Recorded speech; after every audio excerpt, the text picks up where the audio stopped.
बिस्मिल्लाहिर्रहमानिर्रहीम। Food Bloom के channel पे आपकी खिदमत में हाजिर हैं। आज हम बना रहे हैं गाजर की खीर। बचपन में हम सुनते आए थे लजीज़ा गाजर खीर बहुत अच्छी बनती है, बहुत ज़्यादा मज़ेदार बनती है। तो हम उसी तरीके से आपको आज घर में ही बल्कि उससे भी ज़्यादा अच्छी खीर आपको बनाना सिखाएंगे। तो इसके लिए हमें चाहिए गाजरें, 2 से 1 अदद कद्दूकश की हुई, थोड़े से बादाम, इसे मोटा मोटा मैंने काट लिया है, 3 से 4 अदद सब्ज़ इलायची, चीनी हाफ कप, और जो ये चावल है मैंने इसे अच्छी तरह साफ़ करके भिगो के रख दिया है हाफ आवर के लिए। और दूध हमें चाहिए 1 लीटर।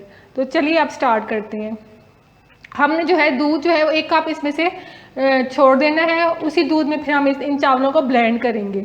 तो सबसे पहले हम दूध जो है वो सॉस पैन में डालते हैं। एक सॉस पैन में हमने दूध इसमें डालना है और 1 कप बचा लेना है ताकि हम इसमें चावल ब्लेंड कर सकें। इसमें चावल अच्छी तरह ब्लेंड हो जाएंगे। दूध को हम थोड़ी देर उबलने के लिए रख देंगे। इतनी देर तक हम चावल ब्लेंड कर लेते हैं। ये 1 कप हमने मिलकर जो है वो इस ब्लेंडर वाले जग में डाल दिया है और इसी में हम ये सब्ज़ इलायची डाल देंगे और इसे ब्लेंड कर लेंगे। ये हमने दूध में चावल सब्ज़ इलायची ब्लेंड कर दी। अब हम इसी दूध में, ये दूध हमारा गर्म हो गया, अब हम इसमें डाल देंगे।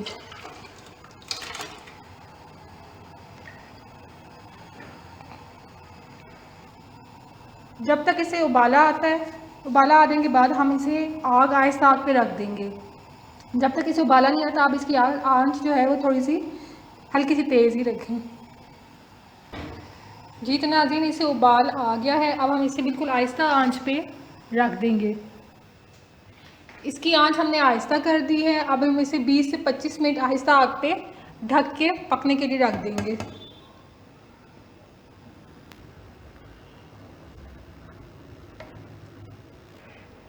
हमारी खीर बनते 20 से 25 मिनट गुजर चुके हैं। अब हम इसमें गाजरें डालेंगे।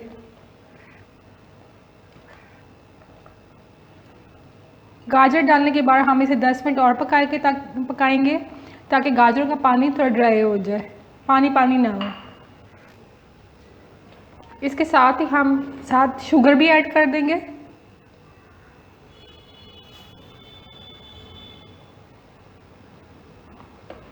इसे मिक्स कर लेंगे अच्छी तरह और इसे 5 से 10 मिनट पकाएंगे ताकि गाजरों का और चीनी का पानी जो है वो ड्राई हो जाए।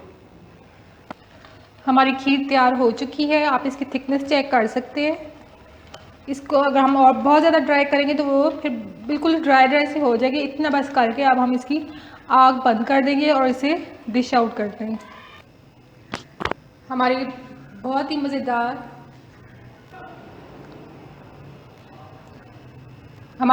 मज़ेदार गाजर खीर तैयार है। आप अगर अब इस तरीके से पकाएंगे तो आपको बहुत ज़्यादा आसान लगेगी और आपको बहुत ज़्यादा मज़ेदार भी लगेगी। यकीनन आप ज़रूर इसे ट्राई करेंगे। अब हम इसमें गार्निश के लिए बादाम डालेंगे। आप इसमें छुहारे भी डाल सकते हैं, किशमिश, सारी चीज़ें डाल सकते हैं और भी जो ड्राई फ्रूट्स आपको जो पसंद है वो डाल सकते हैं। तो जी व्यूवर्स, हमारी ये खीर तैयार है। इंशाल्लाह ताला फिर अगली रेसिपी के साथ आपके सामने हाजिर होंगे। तब के लिए आप हमें इजाज़त दीजिए। अल्लाह हाफिज़।